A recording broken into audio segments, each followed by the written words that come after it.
ये आ रही हैं 100 किलोमीटर तेज हवाएं, बट कहां से आ रही हैं? बे ऑफ बंगाल से। सीजन का पहला साइक्लोन आपका आ रहा है। चलिए जान लेते हैं साइक्लोन के बारे में क्या फैक्टर्स होते हैं। देखिए, सबसे बड़ा फैक्टर्स ये आपको दिख रहा है, समुद्र की सतह। बहुत बड़ी सतह हमें चाहिए होती है जिसमें कि 27 डिग्री या उससे ज्यादा का टेम्परेचर पे पानी रहे। ये 27 डिग्री सेंटीग्रेड आपको हेल्प करता है मॉइस्चर को बनने में। यही मॉइस्चर ऊपर उठती है, एक लो प्रेशर एरिया नीचे क्रिएट करती है। ऊपर उठने के बाद पानी कंडेंस होता है और नीचे की तरफ आता है।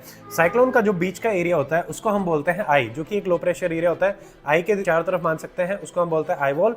और उसके बाद लगातार आपको हैवी रेनफॉल, फिर कुछ गैप्स, फिर हैवी रेनफॉल, इस टाइप की स्ट्रक्चर मिलती है साइक्लोन की। साइक्लोन अपनी पूरी की पूरी एनर्जी लेता है वाटर बॉडी से। जैसे ही साइक्लोन किसी भी लैंडफॉल से टकराता है तो उस पर्टिकुलर जगह को ही हम लैंडफॉल बोलते हैं। और लैंड पे टकराने के बाद उसके पास कोई ऐसा एनर्जी रिसोर्स एरिया नहीं होता। उसके बाद साइक्लोन की पूरी एनर्जी जो है वो डेसिपेट होती है। अलग अलग देशों में इसको अलग अलग नाम से जाना जाता है। जैसे कि इंडियन ओशन रीजन में हम बोलते हैं साइक्लोन, जैसा कि आपको पता ही है।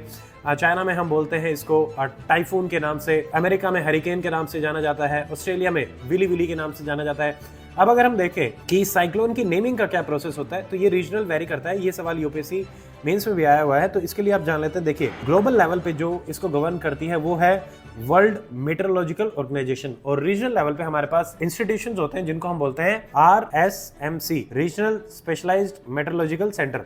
हमारा यहाँ पे न्यू दिल्ली में है। न्यू दिल्ली वाले सेंटर में टोटल 13 कंट्रीज हैं, जिसमें India, Iran, Bangladesh, Pakistan, Myanmar, Oman, Saudi Arabia, ये सारी कंट्रीज आती हैं। हर कंट्री अपनी तरफ से 13 नाम देती है और इन्हीं नामों को फिर सिक्वेंशियल फॉर्म में यूज किया जाता है टू नेम द साइक्लोन। क्या आप बता सकते हैं कि जो अभी 2 दिन बाद साइक्लोन आने वाला है उसका नाम क्या है? थैंक यू, जय हिंद।